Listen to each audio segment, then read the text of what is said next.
Всем привет!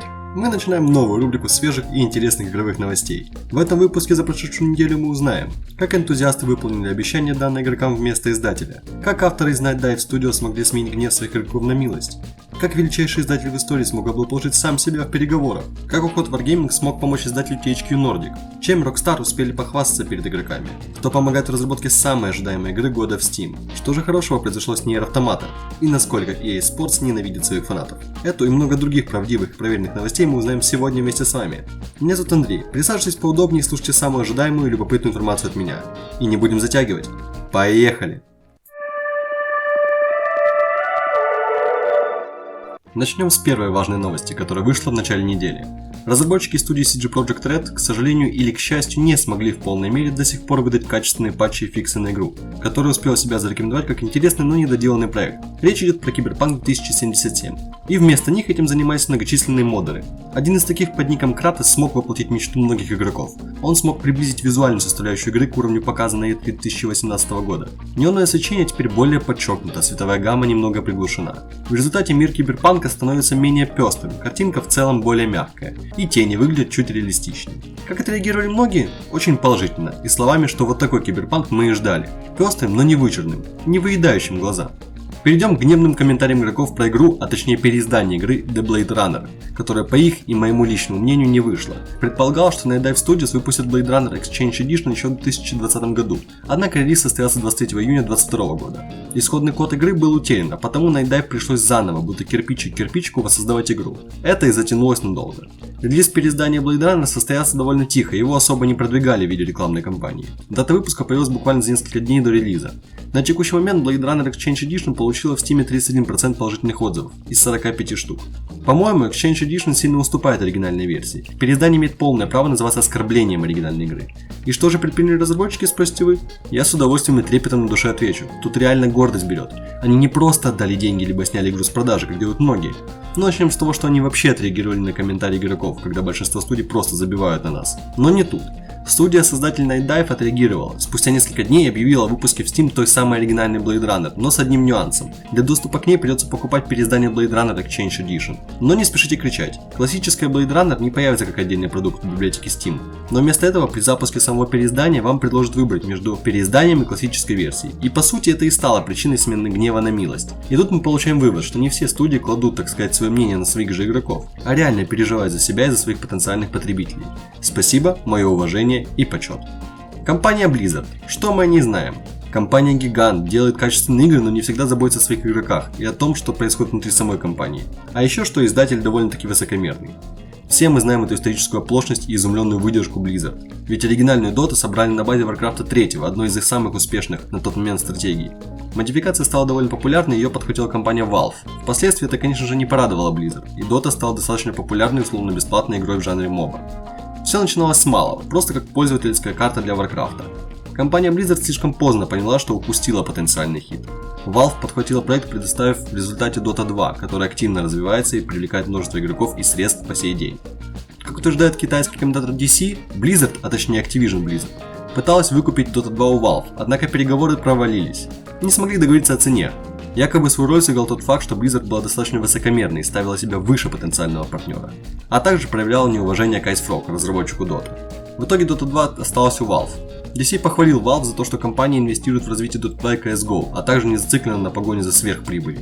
Тут-то мы понимаем, что на каждого высокомерного издателя найдется спокойный выдержанный, не идущий на уступки, а знающий себе цену. А цена-то, поверьте, очень большая. Решения не всегда бывают провальными, либо язвительными в сторону другого издателя. Это нам и показали Wargaming.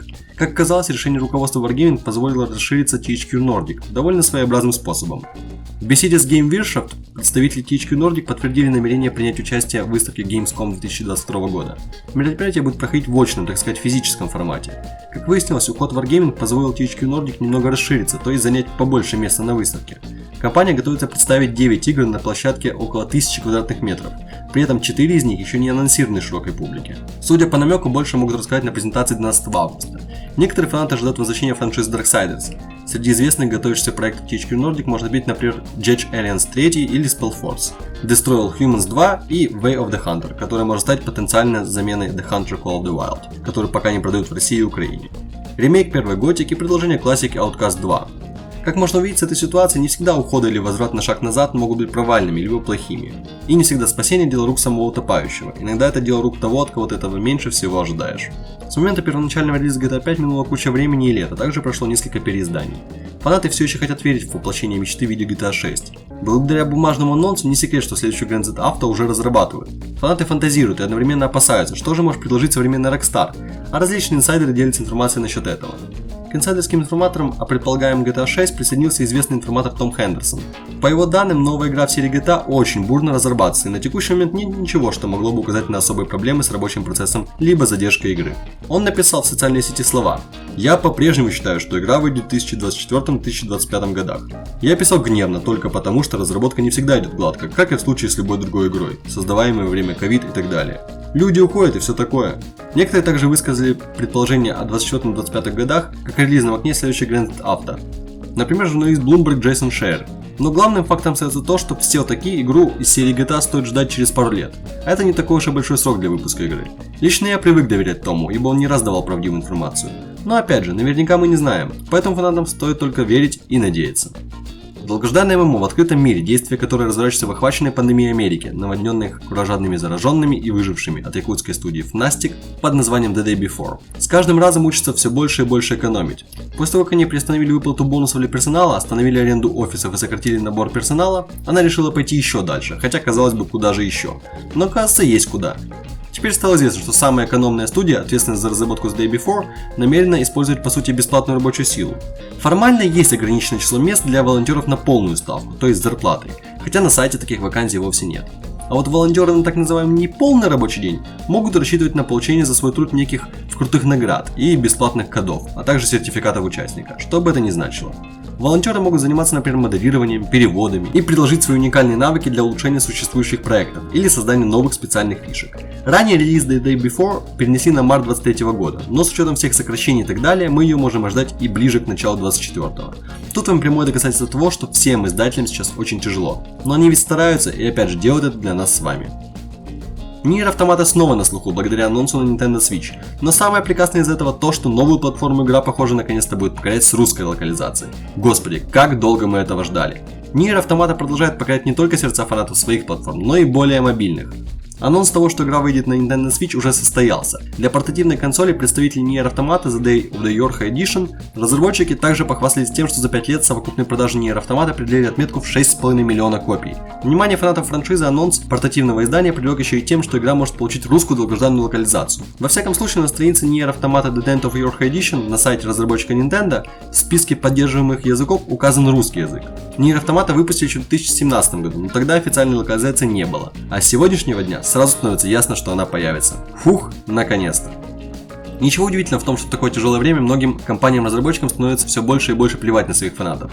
Этим также отличились всем известный спортивный гигант, как EA. Ситуация в том, что оформившим предзаказы F1 2022 года предлагали разнообразные бонусы, включая ранний доступ. Пользователи Steam столкнулись с тем, что обещания не были выполнены, и в назначенный срок им отказали в доступе на трассу. С этого начались возникать разнообразные вопросы у игроков. Предполагалось, что предзаказавшие премиальные издания за $80 получат утром 28 июня ранний доступ в игру. Для всех остальных релиз состоится 1 июля. Однако игроки не смогли занять места в своих болидах в срок. В Steam обладателям дорогого издания система сообщила, что игра попросту не вышла. К разработчикам из Codemasters и самому издателю Electronic Arts возникла масса негативных вопросов. Спустя несколько часов представители разработчиков заявили о том, что, так сказать, ведется работа над предоставлением раннего доступа. Игроки высказали предположение, что EA просто забыла махнуть флагом на старте, оставив покупателей без обещанного бонуса. Но на текущий момент ситуацию с доступностью F1 22 года удалось решить. Но тем не менее у игроков уже остался осадочек на душе от такой ситуации. Форум Steam успели занять негативные сообщения, и я думаю, что это еще не конец. EA всего за пару дней смогли себе подпортить репутацию. Все-таки цена не из маленьких. Так что бы я на их месте делал? Ну, наверное, давал бы какие-то бесплатные бонусы в данный момент, чтобы уладить возникшую бурю. Но, как говорится, это совсем другая история, и думать остается только EA Sports It's in a Game. На сегодня это все самые свежие новости из мира видеоигр. Очень благодарю вас за просмотр, ставьте лайки, подписывайтесь, в скором времени будет стрим.